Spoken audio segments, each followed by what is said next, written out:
Hello and welcome to the North Bank podcast. I'm your host, Ollie, and I'm joined by Steph and Chris. Hello, gentlemen. Hello. It's an upbeat one today, isn't it? Or this evening, I should say. Mostly, I think.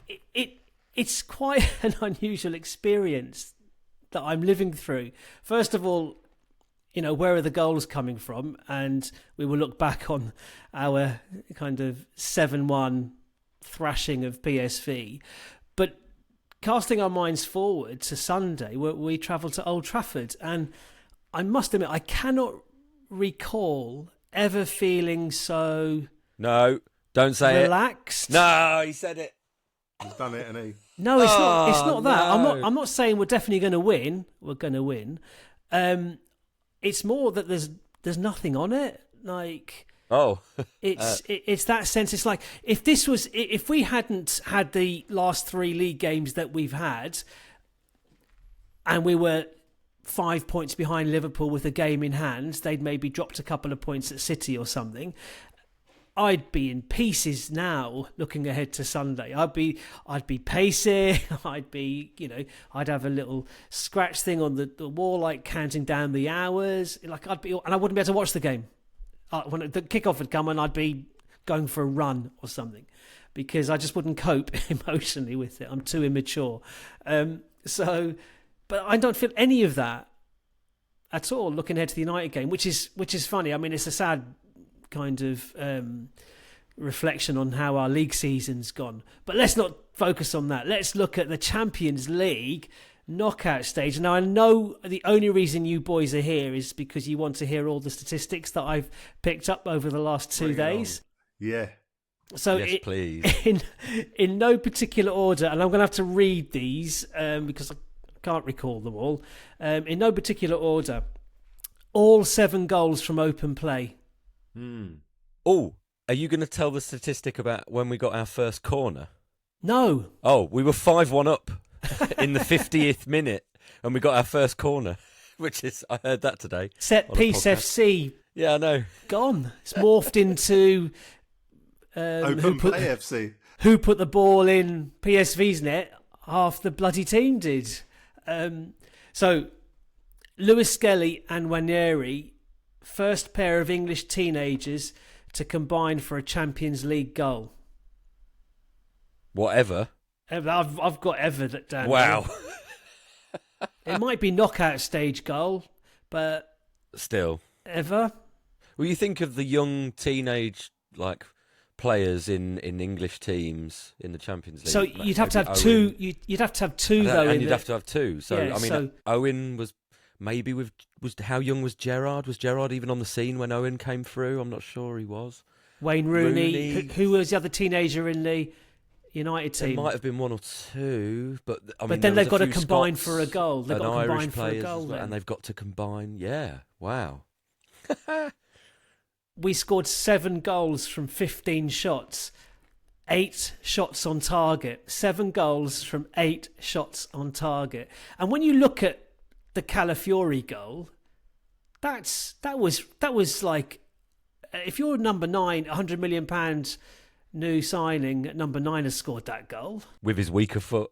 Yeah, you'd be like, oh, he's a player. Apparently, he used to play up front in his youth time, but I sort of think didn't most players because when they're really good, you just go and score the goals, don't you? Really, so he's actually a very, very good footballer. Oh, he's agent of chaos. He's defending, okay, but he's just a very good footballer. He's probably less of a left back.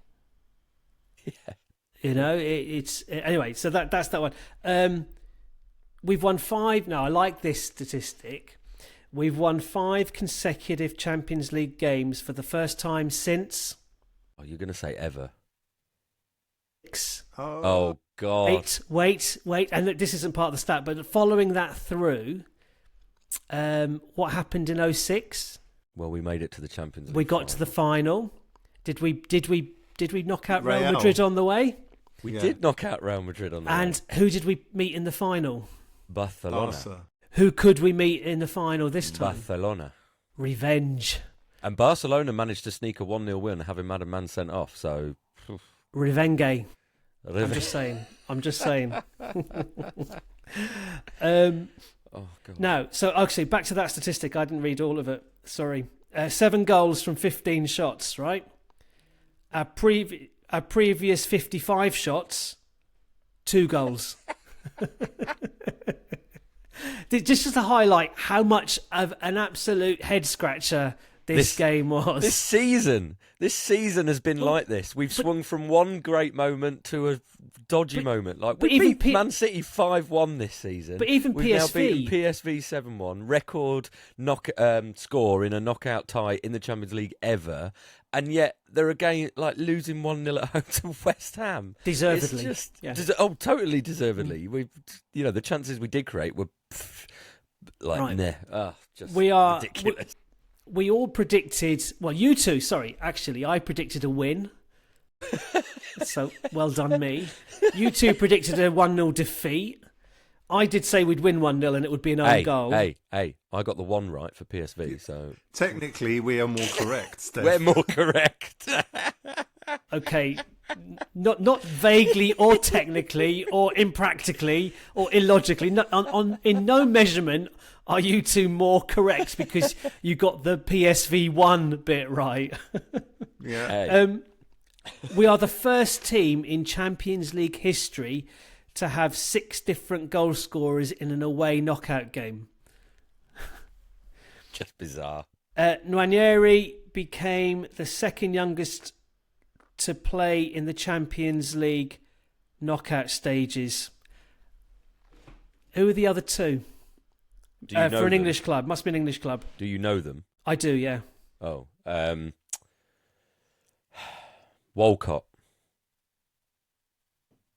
No. Rooney. No. Owen. No. Fabregas. Yes. Wilshere. No, sorry. He's the second... sorry, I've misled you. I said he's the second youngest, so there's only one player ahead of him. Okay. Fabregas. Fabregas, yeah. Fabregas. Yeah. Okay. Nwaneri was... what's that? Oh, he was 17, 3 months and something days. I can't read it. Oh, no. 17 and 348 days. You need a secretary to type these up. I do need. That's exactly what I need. Or type them up myself because I cannot read my own donate writing. To the North Bank Patreon at North Bank Pod, where we can just pay for Holly's admin, please. Yeah. Or just type it up myself. Not be a lazy sod. Isn't it the Premier League record goals in a season for a teenager? Doesn't Nwaneri's got 3 games to beat Rooney and Owen's record? I don't know how close he is. I did read out that stat a few games ago. He's like 3 goals and he's got like 3 games to do it or something like that. Has he scored? He hasn't scored in the league for a couple of games, has he? Well, we haven't scored in the league for a couple of games. So Imagine if also, he gets the goals at Old Trafford against United and beats Rooney's record. Oh. He's also the 3rd English player to start a knockout game under the age of 18. I knew there was one that I had 2 where he was 3rd. So this is it. He's the 3rd English player to start a knockout game under the age of 18. Name the other 2. Fabregas. Oh, what? English player. Oh, right, okay. Sorry. Rooney. No, they're both still playing. Still playing? They're both still young. Are they? Yeah. They're both still in the England team stroke squad. Kobbie Mainoo. No. When have United been in the knockout stage of the Champions League? Yeah, good point. Trent. Foden, yeah, and the other one's regular and younger. Lewis Skelly. Saka. Oh. We weren't in the knockout stages. Oh, yeah. He's got a brother who plays at Sunderland. Oh, Bellingham. Jude Bellingham, yeah. For Dortmund. Okay. And the last one, we scored our 5th goal in the 48th minute. That's the earliest an away side has ever got to 5 goals. Which is just ridiculous. I believe that. It was ridiculous. because I want to antagonise Liverpool fans because it's fun. I've got. I've had much enjoyment this week. The moment it's like lucky is the new trigger word for Liverpool, and I do want to just clarify this. Okay, I actually want to put the Champions League aside for 1 second. Liverpool are top of the league, deservedly so. They're the best team in the country at the moment. You could argue they're the best team in Europe at the moment, although their performance against PSG actually was lucky. But the moment you sort of put your tongue in cheek when they have a decision that goes for them and you say, no, lucky, in that kind of, ironic, eye-rolly footballer kind of way, boy, do they bite at that. Oh, they're sensitive to that. Okay, look, what validation do you need? We're talking to Arsenal fans here. Like, oh, it's bizarre. It's very bizarre. It's a bit like how I feel every time I hear an opposition fan chant "Same old Arsenal, always cheating" when we've been hacked down again. Or if we're cheating, this is the thing about us as well. It's just kind of like, oh, you were lucky last season, or yeah, you're always cheating. It's like, well, it's not helping. So yeah, our luck is not that good, and our cheating isn't working. So in our game against PSV, we had an XG of 1.97 and managed to score 7 goals. PSG had an XG of 1.82, so just narrowly below ours, and scored 0 against Liverpool. Just like how just batshit was that? Yeah. Well, both those games. I didn't watch the Liverpool game because I'm not doing it to myself. Oh, I had it on in the background, and Alisson had a really good game. They had a heel offside for the Kvaratskhelia goal that PSG. Should Konate have been sent off? Is the other thing I've heard. Yeah, probably. But at the same time, I don't know. The reaction to it was quite strong, and yeah, clear and obvious. No, you're going to go with the on-field decision. I think was it enough to? I don't know. No, probably. But yeah, at the same time, objectively, it was a goal-scoring opportunity, so, it's one of those. Because they're so lucky, you see. If it was Arsenal, it would have gone. If it was Saliba, it'd have Don't walked. say that, No, Chris. you say that. Wind 'em up. Lewis Skelly didn't get sent off, and he should have got a second yellow card. The first one was very soft. So, but he's on it. But you're on it, yeah. Possibly trying. I mean, 2 wrongs don't make a right, but... Did you see his face? Did you see his face when he looked up after making that second challenge? He was like, he knew it was coming. No. Yeah. And that's what I want to clarify about our game. I mean, it should be said as well, as great as we were and as fluent. I mean, Arteta kept talking about flow in his post-match thing, about not specifically with Odegaard, but with the team in itself. There was more flow to the game. So whether that's from what they've been working on in the training pitch, whether it's just a little bit of refreshed or renewed impetus because it's the Champions League, but Declan Rice was running tirelessly off the ball. People taking up different decisions. Trossard seemed way more effective. And obviously Nwaneri was great. And Odegaard just was purring again. It was absolutely fantastic. But it should be said, PSV were awful. They were. Or was that because of us? Or was that not because of us? Oh, I don't know. I do want to point out the fact they were trying to go man-to-man marking, and it just made the job so much easier. Look, we had to respond to that because you can bet. You can bet good money United aren't going to do that. United are going to set up in there 3 at the back, a tight midfield. They're going to try and stink the place out and nick a goal from somewhere for ages. It's not going to be the same. You know where they're going to nick a goal from, don't you? A set piece, maybe? No. Oh, they're going to brick... No. Cheeto. But he wasn't in the squad today. He's not been named in their Europa League squad. No. Oh, is that why? Heaven. He'll come up for a corner. I think the way PSV set up, though, being the home team and being a naturally offensive, team in their ethos, played into our, it's easy with hindsight, me predicting us to lose, but it set up nicely. So kind of, regardless of whether they played badly or not, I think it was more a case of they set up in a way that suited us. They should have gone 1-0 up. Oh, absolutely. They should have gone 1-0. And they hit the woodwork. Yeah, that's the, that's, what was it? They should have gone 1-0 up, and a minute later we did go 1-0 up. And then we should have had a man sent off. But you're talking about a completely different game. Oh, cool. There, I mean, they beat Juventus 3-1 in the last round at that ground. I think that they were on the weekend. They lost. They were unbeaten in 56 games or something. Games, yeah. It's although defensively they have been conceding a lot, so I think there's a lot of draws in recent weeks. Yeah, they lost a little bit to Go Ahead Eagles at the weekend. But great to mention that name. Yeah. Again, there's something to be said. I mean, in the Champions League, teams are more open and more offensive in the way that they play. I remember, was it Lens we beat 6-0 last season as well, and it was around that time again when maybe we'd had a couple of results or performances that were a little bit flat, but then in the Champions League, because it's a little bit harem-scarum, actually that really does suit us because we're so good at exploiting space. What we're still looking for are those people who can unpick the lock and basically sort of batter in ran teams when they're trying to sit in. But yeah, it absolutely played into it, and we've still got to do it. And there was some absolute quality play, whether it's Trossard's finish, whether it's Odegaard's assist, and Calafiori's finish. So absolutely brilliant. I just wanted to clarify that actually we are reasonable people. We know that PSV weren't great. We know we were lucky with the Lewis Skelly thing. Okay, so just to clarify. PSV were lucky we only got 7, and we're going to hammer United on Sunday. Oh God.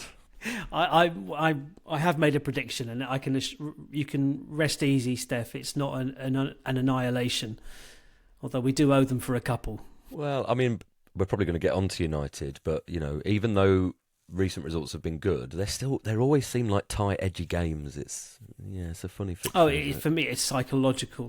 Completely. Yeah. There's no. Yeah. Well, I've bear the scars, don't we? Yes. Well, even more recently, thinking. We're looking at a United team's selection and being in the 12 pins in Finsbury Park, thinking, do you know what, we're going to win this game? I've never felt this confident before. And then 2 Marcus Rashford goals later on his debut, and I'm like, it's happened again. Like, how do we contrive to lose this fixture every bloody season? But anyway, not United yet. I've got. We're recording this on Thursday, so on the 4th of March we beat PSV 7-0. And the 4th of March is quite an interesting date for us. Last season, 4th of March, we won 6-0 away at Sheffield United. Oh, did we? The season before the 4th of March, anyone care to...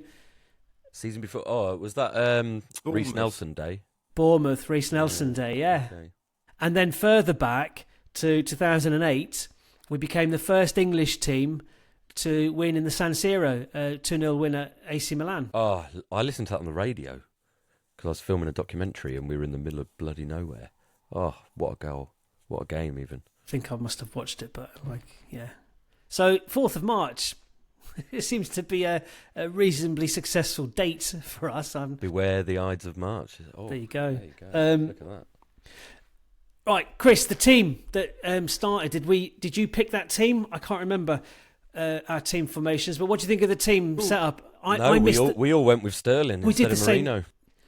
Oh, right, okay, and we all picked the same team, didn't we? But I missed the first 30 minutes. I was tutoring. Chris, how did we start? Were you ruining missed chances? Were you on your way out to the Garden Gnome, or were you sitting quite relaxed? No, I thought we started quite well, and as we've already alluded to, there was that inevitable they're going to get a break in a minute and score. I think on our group chat I'd said, we're in control, it's going well, they're going to score in a minute, and they did. They rattled the crossbar, and then there was the the contentious second yellow that wasn't. So I think that aside, we basically controlled the whole game. And for me, the most pleasing thing was just seeing the kind of handbrake off and the movement, the pace of pass, all those things that we've been bemoaning over the last few games, and that was evident. Let me ask you then, when Steph was chatting earlier about our performance, I thought of the word that you just used there, the handbrake off, or the phrase. Do you think that was a tactical decision from Arteta, that he loosened the reins a little bit?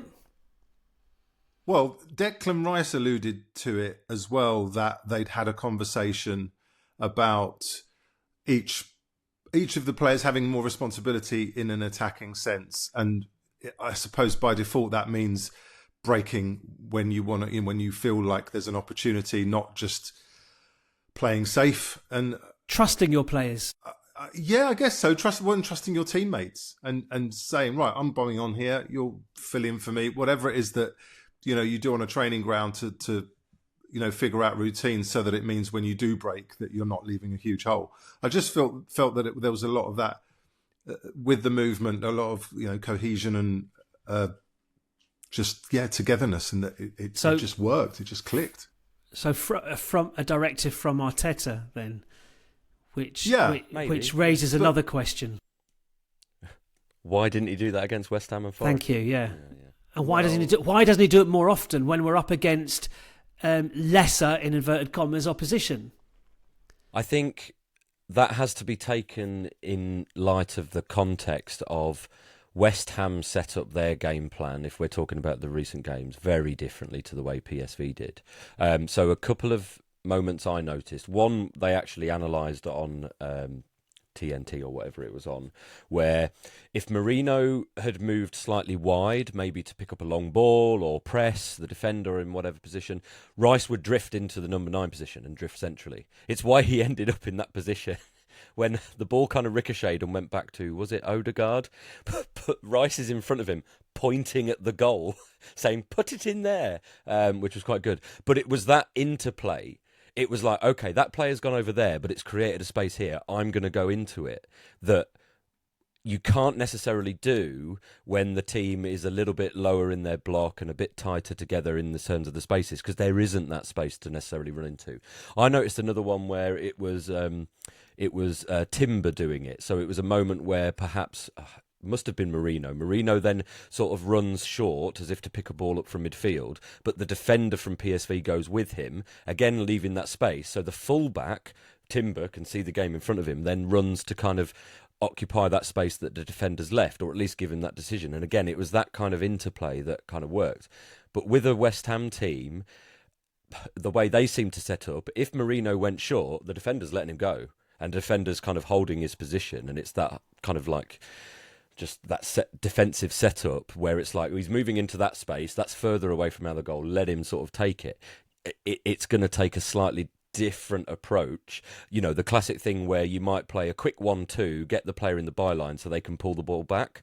So you've turned the defence and then you're looking for that tap-in. It's the classic Sterling kind of goal for Man City in those times when he was just knocking them in from 3 yards every time. I think we need a little bit more of that against a team that sets up a bit like West Ham did, whereas what we did on Tuesday against PSV worked obviously brilliantly against that kind of setup. I guess it's confirmation bias a little bit, perhaps, that I just feel that Arteta is too conservative in his in-game management. There are certain moments in games where he doesn't. His substitutions or his directives from the sideline, they don't encourage that trust or that ability or that freedom for a player to take an initiative themselves and to actually make a commitment forward. And I think you said you referred to him as agent of chaos, but that's what Calafiori does. That run he made, I need to rewatch that goal, but apparently he was on the right anyway, and then he bent his run inside and then back again. He was supposed to be at left back. At no point was he on the left-hand side of the field at all. But that's because he just... Well, that was the 7th goal, wasn't it? So it's instinct as well, isn't it? Yeah, exactly. But it's not. His instinct is very different to what we expect of a left back. Yeah. Well, I mean, as was Zinchenko's when he came. Yeah. It's. I think you're right in the sense that we've talked about that arc of frustration, the curve of crap, and all that kind of thing against a team like West Ham. That's what you're saying about Arteta. There is right, because. Yeah, you can try that and you might catch a team out early and obviously then it changes their game plan. But, we were watching that West Ham game. It wasn't going to change. Nothing was going to be different. So he needed to definitely inject some kind of variety at that point. Whether it is a kind of word to the players saying, look, how about just a few sort of 30-yard sighters, try and make the players, West Ham players, come out and try and press you to close down that shot. That might then free up space elsewhere. Or, let's get those fullbacks wide and just start pinging in a few crosses, okay, to then change it. They're expecting a ball across, but then you drag it back or whatever. Just something to vary the just, passing it around in the horseshoe of death and, see if you can then find a bit of space. Because actually well-drilled teams like West Ham were in that game, they're not going to fall for it, So, yeah, injecting a bit of variety from the bench. Should be also said that there hasn't been a huge amount of options from the bench because of the sort of injury situations, but he's lent into Calafiori a little bit more, albeit with Skelly's suspensions and things. And, perhaps Marino's coming to the fore again a little bit more. Trossard looked a bit more lively. Zinchenko, yeah. The more minutes Marino has playing that role, the more productive he will become, you would think. They're all figuring it out for each other as well, aren't they? Yeah. And so we've got, so we've got, so I joined after 30 minutes, and I don't know about how everybody was viewing their game, but I was about a minute behind. And so Chris kept spoiling the key moments for me. Yes! Oh, ooh. Well, I'm like, but nothing's happening.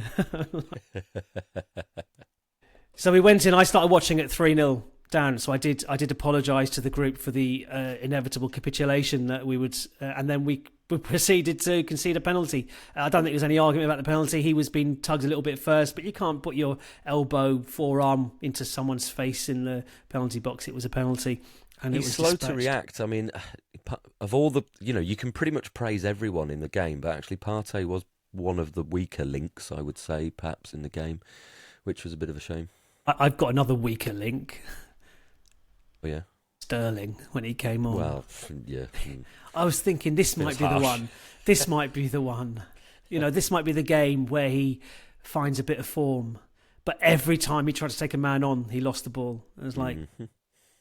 Yeah, it's sort of eluding him now, isn't it? Okay. Yeah, we're running out of games. Again...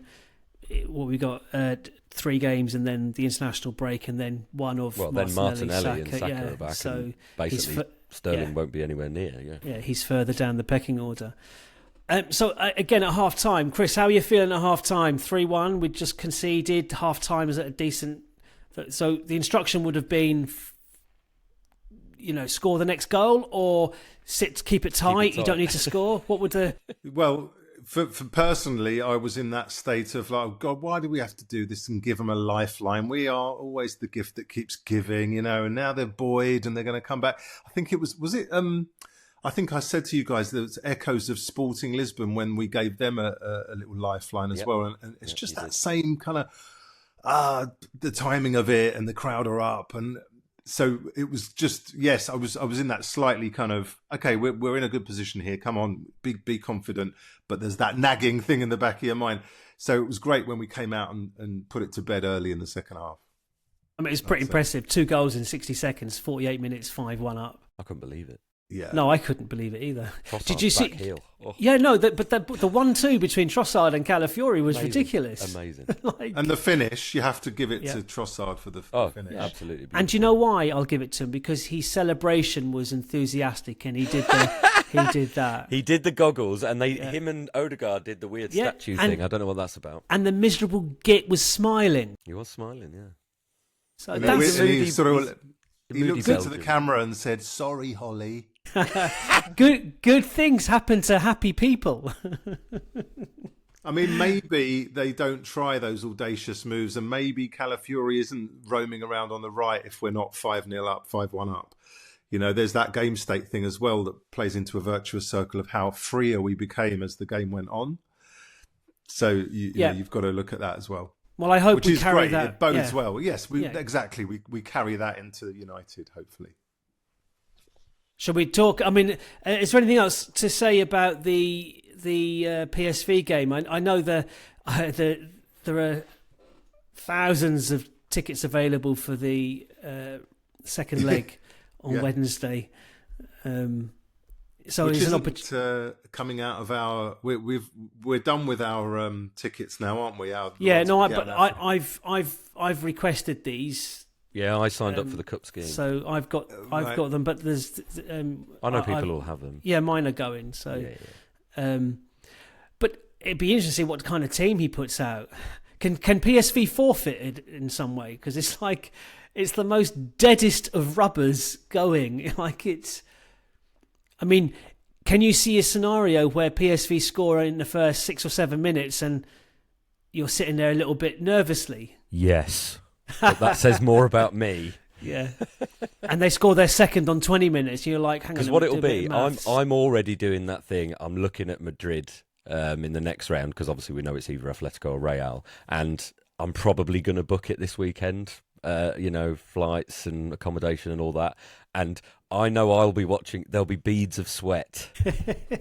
Oh, not my mic. Listen, you have a nice little Easter trip to Madrid. Worst case scenario. Oh, no, hang on. If we give up a 6-goal lead, it will be tinged with such sadness and deflation. No, shame and humiliation. No sadness there. Yeah, exactly. Will be mocked and ridiculed forever and ever. And rightly so. Oh, 100%. I'm here for I'll be looking at that away trip this weekend. Okay, anything else to say about PSV? Just done. Absolutely, like a complete, totally unexpected. Of all the things that I've rewatched in that game, it's Odegaard's assist. I don't think I've ever watched a game where we've scored 7 goals and the thing I'm watching is an assist over and over again. Just that, and it's so perfectly weighted. It's beautiful the way the ball moves as well. Chef's kiss, absolutely brilliant. I love it. I love him so much. Yeah, we need that Odegaard every game. Okay, United on Sunday. United, they drew 1-1 in Sociedad earlier on today. Xerxes scored, and I think they conceded a penalty at some point. I think they were, the last I heard, they were good value for their 1-0 lead at the time. I don't know about the last 20-30 minutes. They're still in it. That's, our game to them is completely irrelevant. Their whole season is on the return leg against Sociedad.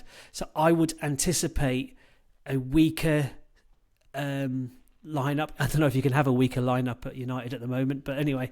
They've only got 2 days to recover. Yeah, so they were trapped. They played a bit earlier, so they probably flew back this evening. So they got Friday and Saturday, I guess. I'd imagine that Chido Obi will start up front. I can see that happening against us just because of the narrative. I know they're missing, Shaw, Martinez. Who else is out? Maguire. No, Maguire's a knock. Yeah, he's like 50-50. Yeah. Ugarte's 50-50 as well. They picked up knocks at the weekend. Kobe Mainoo's out, and Mason Mount's out, and who's the guy who got the red card? Dorgu got the red card. Their new signing in January. He got the straight red, so he's missing our game as well. But Diego Dallo will play in his place. It's hard to call because I don't know what Arsenal team's going to turn up. Do we rest players because PSV was going to be our most important game, but now we don't. The emphasis isn't on that. Do we now go this one strong, PSV light, and then we got Chelsea at the weekend? Okay, let's see. What I'm interested to see what kind of teams you pick. Last time out, all three of us picked the same starting 11 for PSV. Let's see if we can do it again. So, Chris, what's your starting 11? I'm going to go with the same 11 that started PSV, except Calafiori to start instead of MLS. Ta-da! Steph. Yes, I've got pretty much the same team. And if I'm thinking about predicting Arteta's lineup, Calafiori in at left back. He's going to stick with Nwaneri, Marino, Trossard as the front three. I'm wondering if Jorginho might make an appearance in midfield instead of Partey. He didn't play Partey last time out against Forest, was it, if I remember rightly, and then played him for the PSV game. Didn't have a great PSV game, so I'm just wondering if Jorginho will come in. He probably expects United to go that little bit more defensive.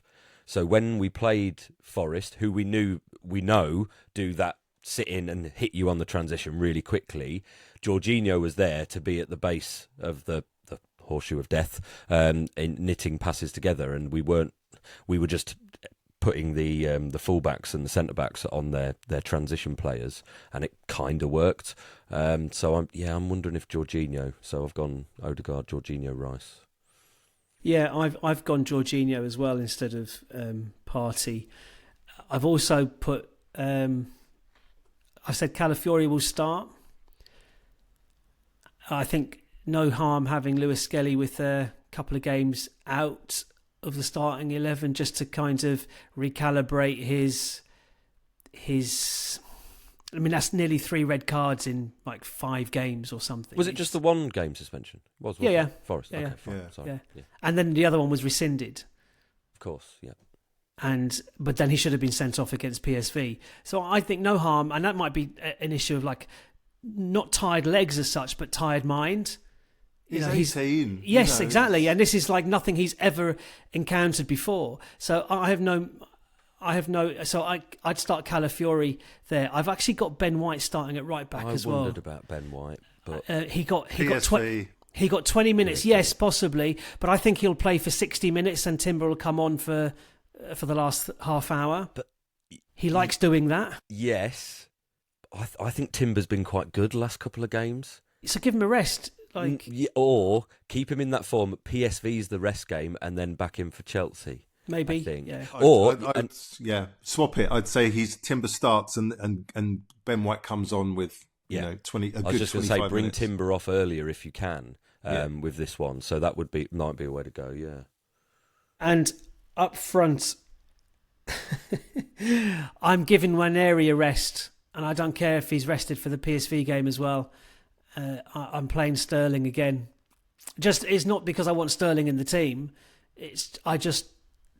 Nwaneri, at the PSV game, he was obviously okay in terms of cramping and so on, but that's 2 games prior to that. He suffered cramps, and I just think again he's 17. Easy, be easy on his body. Like play him in the Chelsea game. He'll then have a couple of weeks off. I mean, he'll probably go with an England team. I know Tuchel has named has got a 55 man. He hasn't named it, but he's got a 55 man shortlist as such. But I think Nwaneri will definitely be called up for the under 21s, so he'll be going somewhere. Given England's issue at left back in recent years, do you think Lewis Skelly's in that conversation? Or is it too early? Yeah, I think it's too early. Yeah. I think it might be too early, but he will be. Yes, he will be in the conversation. He will be if he remains as a left back. That's true. Yeah. See, I'm not 100%. Remember, Saka was a left back as well at this stage in his career. So I think, and the kind of the pathway for Lewis Skelly wouldn't be to right side of a front 3. It would be into midfield. Partey position, maybe. Yeah. Or even like Marino, the left 8 kind of thing as well. He has got a good forward pass. He's had a couple of really impressive pre-assists, as well as the assist for Nwaneri's goal against PSV. That was great. We haven't really talked about that. No, but that goal, I love the keeper's reaction to it. He almost shit himself.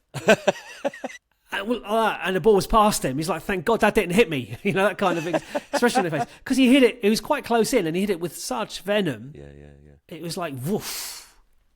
I quite enjoyed that. But, well, that's why I liked Arteta was asked about the potential of Nwaneri being like a striker, maybe a number 9. And Arteta was very quick to sort of say, no, I just want him to develop as a footballer. he's got his eye to goal. He can take up the right positions wherever you play him. So just let him develop. I like that. There's no pressure, because if he goes into that number 9 position and kind of almost boxes himself in, and you like him running in from positions, I'm not sure that idea of like standing your ground and running in behind. He's a player that can pop up in different places. That's what I like about him. And kind of his goal, i.e. the Saka goal, the Nwaneri goal, he's not going to score that as a number 9. No, exactly. Because he won't have that trajectory, that kind of movement won't be open to him. Interesting to see where he's going to play second, like understudy to Saka. He saved us a lot of money in the transfer market because we have got our internal solution to understudy to Saka.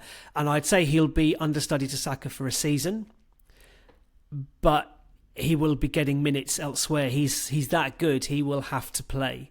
You have to get him on the field with Saka, not instead of Saka. It'll be the two of them.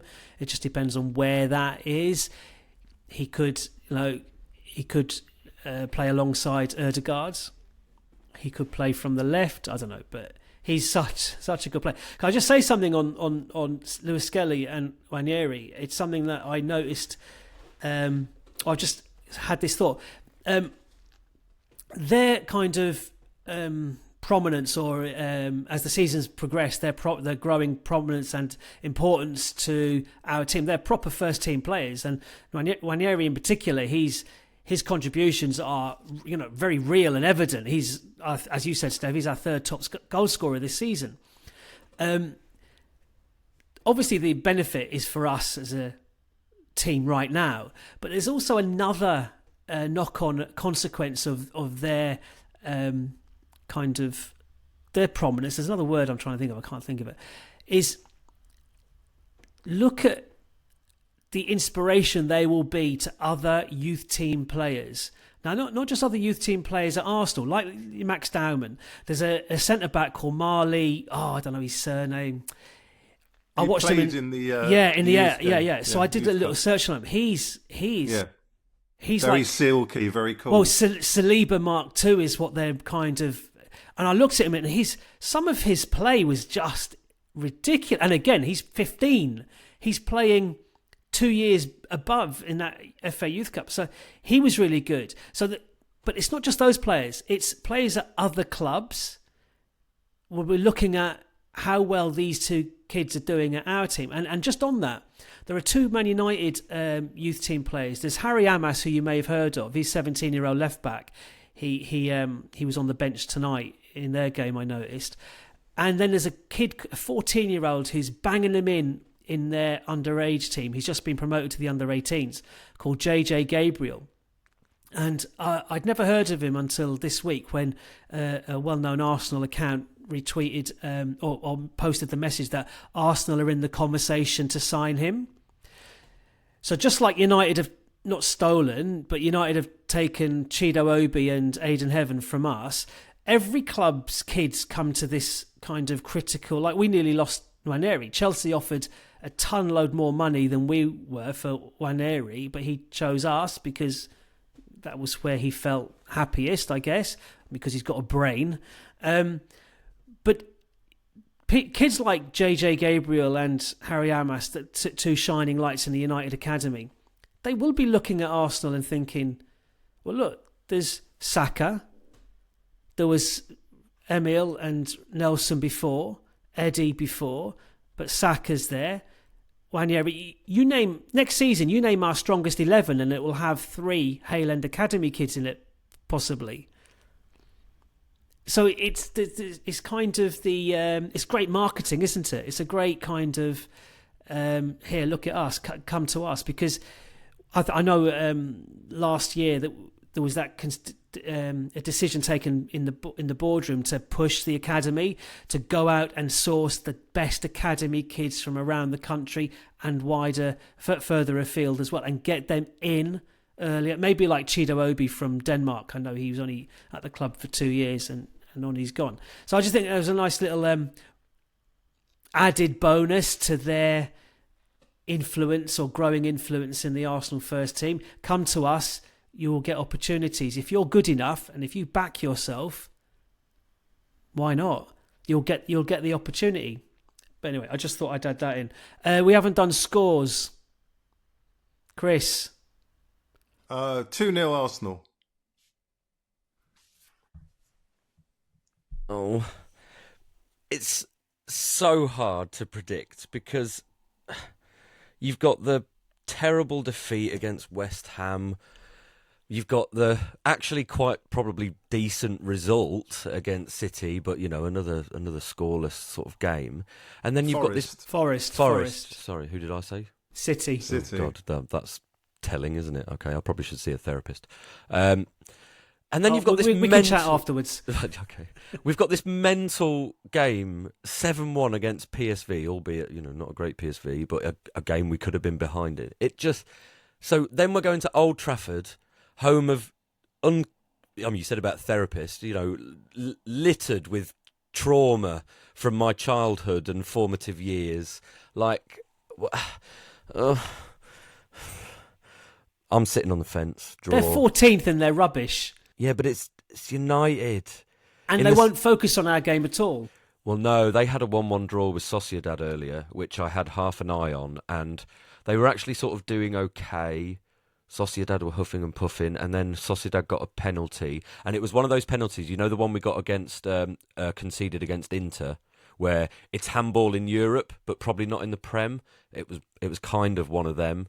So they'll be disappointed on that. So, for example, I can't see him starting Bruno Fernandes. He will. Oh, he'll absolutely. He starts every game. But he's their talisman.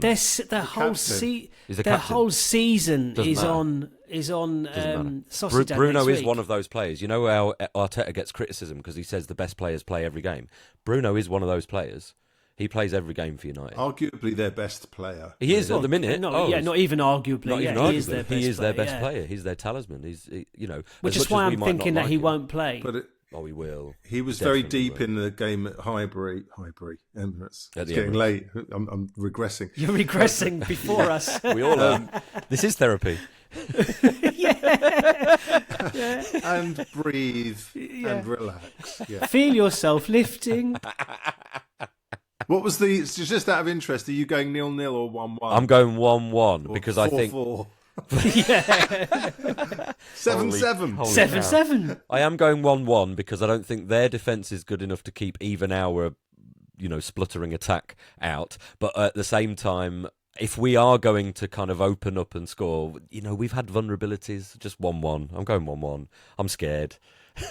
but also delighted and weird. Oh, it's all very strange. I've got us winning 2-1. 2-1, okay. I just can't see us. I always back the opposition to get one. Except against PSV, I said we'd win 1-0. But clearly, you two boys got. We were right. Yeah, we knew what we were talking about. Yeah. Do we talk about season ticket renewals? Do we want to bring it down? Please. Okay. Oh no, we can save it. There's good and bad in it because there is. On the one hand, right. So Arsenal, for anyone who might not know, I'm sure everyone does. Basically, next year, us as season ticket holders, which all three of us are, you're given the option of your 19-game season ticket, which is just the Premier League home games, or you can stick with the 23-game home season ticket, which is your group stage of the Champions League as well. Obviously, they're still retaining the cup scheme that you have to buy into after the group stage, where any subsequent cup games are then charged on an ad hoc basis. I didn't necessarily agree with that 100%, but I can sort of understand why they did it, because Arsenal had gone out early in competitions, and because they'd guaranteed cup games, there was just lots of refunds going. What is annoying about that is you're then paying on a game-by-game basis at a much higher rate, which, I can understand them from a business point of view, but we're the ones that get shafted. And we're sat here, we're not exactly, rich people with lots of, spare income to throw around. So the let's say I opt for the 19-game season ticket because it's a smaller outlay up front. Which makes sense. There will be some people who will see I that then as a don't. Whereas we had the option currently to, after the 4 games this season, to opt in before it went. Buy your seat. We don't have that. No, that's gone. We don't have that. Yeah. So that's my understanding, anyways. That we don't have that. Yeah, it's going to be reconsulted for the following season because the fan groups have said, no, it really should be an option. Just because you've got the 19-game season ticket, first refusal on your seat with your friends should be you. Yeah. And they talk about atmosphere and things like that. Well, you need those relationships to hopefully carry on engendering that. I don't know. So that's the other thing I want to know. The other thing I want to know that I haven't heard anyone say is, if I opt for the 19-game season ticket this season, can I then opt for the 23-game season ticket the following season? Well, that I don't know. Thought so. I assume it resets I would think every year. so. Yeah, they're not going to lock you into it for the rest of your because it's tenure. not like another season ticket holder is somehow get those spare tickets. They're my the 4 seats. Games, yeah, it's your seat, but for those games, they're just going to go out to market, aren't they? To silver members or red members or whatever. The other tweak that's worth noting is that you've got to do so. Your seat has got to be occupied for 17 of the 19 games or 20 of the 23 games. You've got to list it on the ticket exchange the day before. If you're after midnight on the day of the game and it doesn't sell, it counts against you. Whereas if you list it on the ticket exchange the day before and it doesn't sell, that's okay. You still get the. So it's to stop people missing out on the day of the game, posting it up with a few hours to go, limiting the chance of someone else being able to take the seat and travel to the game in time and so on. Which I guess. Which again, is fine. I can get, and if you know you're not going to go to game, there are those last minute unforeseen circumstances that things might happen. I wonder if there could be an appeal process, like if there's a medical emergency or something, some serious. If it's the third game, if it happens 3 times, if it happens just once or twice, then it doesn't matter. It's not going to you're not going to be penalised by it. But we haven't talked about the main thing, the main gripe, that our season tickets have gone up by 5%. I think that's shocking. Yeah. I think it's disgusting. Yeah. And 4 Premier League clubs have already signalled a freeze in ticket season prices. Liverpool, West Ham, Brentford, and someone else. I know about. Yeah. I'm very cynical about the timing of that as well. Yeah. The day after the 7-1 victory, and it's like when they release a new clothing line after a defeat. As though that will somehow satiate ourselves. It leaves a bitter taste. It really does. It's like, I love my club, but I know it's a business. But there are other ways of. You don't have to screw the loyal fan match going fan. I don't know the numbers, but when you're talking in the volume of money that sloshes around in football, and Arsenal are looking at renegotiating certain sponsorship deals. It looks like the Visit Rwanda deal is not going to go past, is it the end of, I think it's next season, possibly. Yeah. Okay, so they're always looking to try and up their sponsorship. Well, look, if you can up your sponsorship deals by 1% across the board, that's going to wipe out any, income that you get from us. With my proper conspiracy hat on, I feel like, the kind of fans that we are, that are, long-term season ticket holders, when we go to a game, we're not buying a programme. We are not buying merchandise from the shop. We're not buying food in the stadium. And that's not the kind of fan that they're wanting to appeal to. You can't help but feel that there's a little bit of a squeeze going on. And look, I'm all for day trippers. If I don't have my ticket, if there's not a pal of mine that can go, I'm happily whacking it on Ticket Exchange. Because I was in that position once where I was just a red member. I was on the season ticket waiting list for years and years and years. And if I could go to a game, I would go to a game. And because it was rare, I would go to the club shop and, buy a scarf or, something. I might get a programme because it was such a rare thing to happen. I've still got a load of those programmes on there and things. But now I do go regularly. It's a different kind of experience, and the club are just looking for ways to up their revenue. It's happening everywhere, and it is happening everywhere. I need to research it properly, but I know Man City fans are railing against their club because of what they're doing something different again. So I can't remember if it was last season or the season before. I think it was the 0-0 game last season where they unfurled a banner at the end where the away fans are, up and to the sort of left of us, I suppose it was. They unfurled a banner about stop punishing us for stop exploiting our loyalty, basically, because again they keep winning. They're in for the Champions League. Might have been this season then. So they won the Champions League, and then we're just whacking the ticket prices up because as long as they keep winning, they've done something with their season tickets, like not automatically renewing a season ticket if someone dies or something like that, or like it's got to. There's some really. Can't pass it on. United, wasn't that United that did that? Well, United have got rid of the concessions. Yeah, and you said the cheapest ticket, every ticket's like 60 quid or something like that. Every ticket. And so there's a protest on Sunday. United fans are protesting on Sunday. There's a march to the ground. So it is going to get to a point where, like the Super League, there's going to be a unified fan response to. It needs to be. Yes, because the fans are powerful. They just don't realise it. No.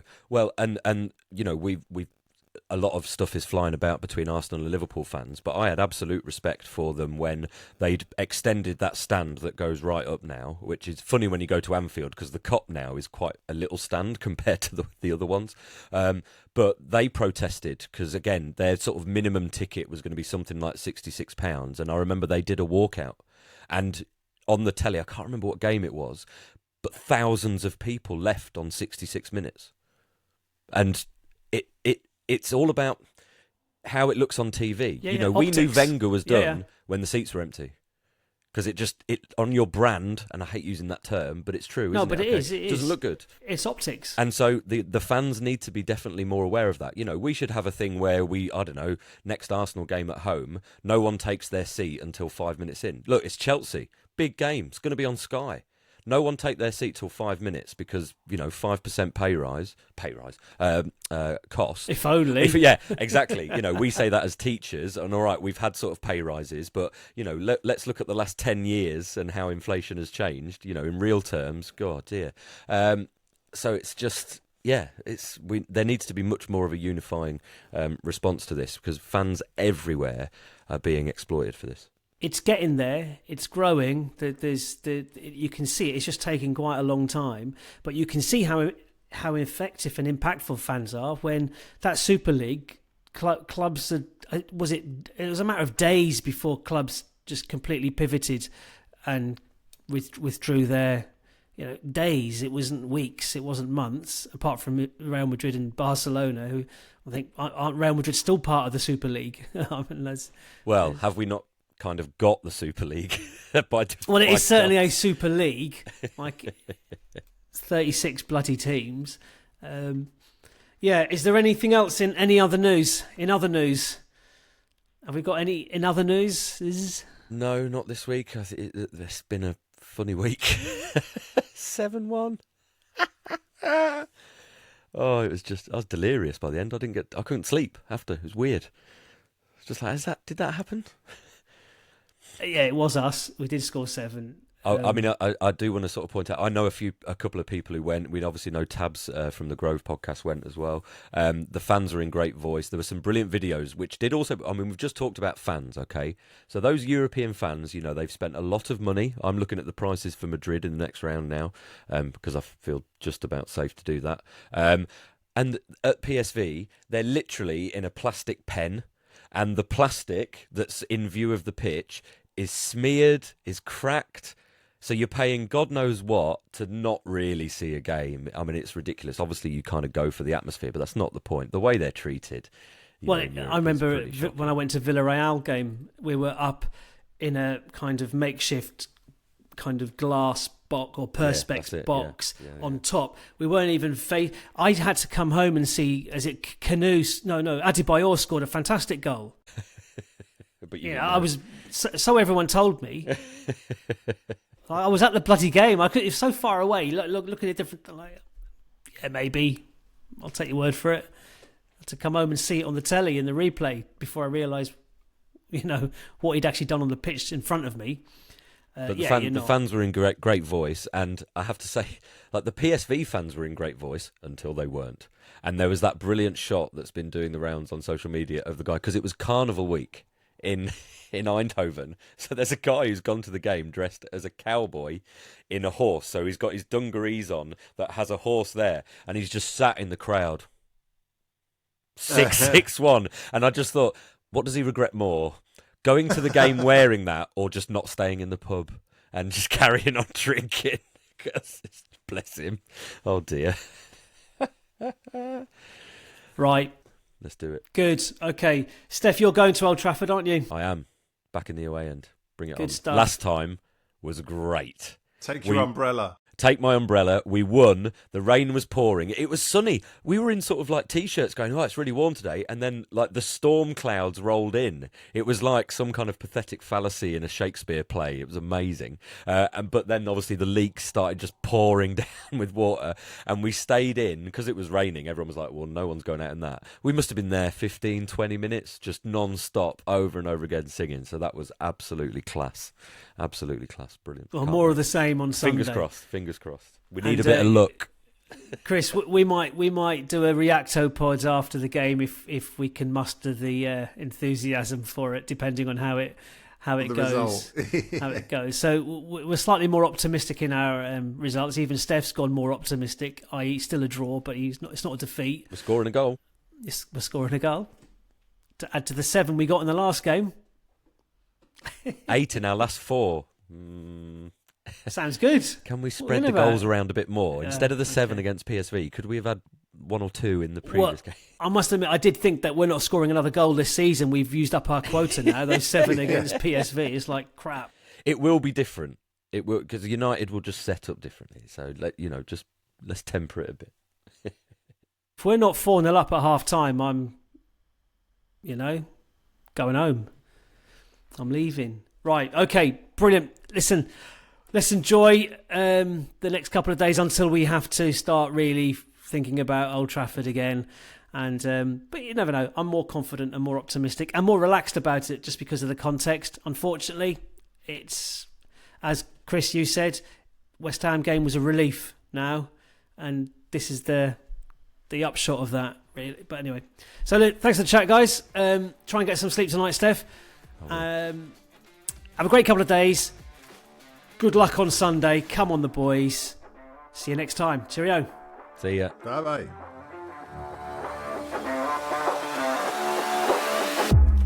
The North Bank, an Arsenal podcast. Subscribe, rate and review on your app, and find us on Twitter, Instagram and TikTok at North Bank Pod.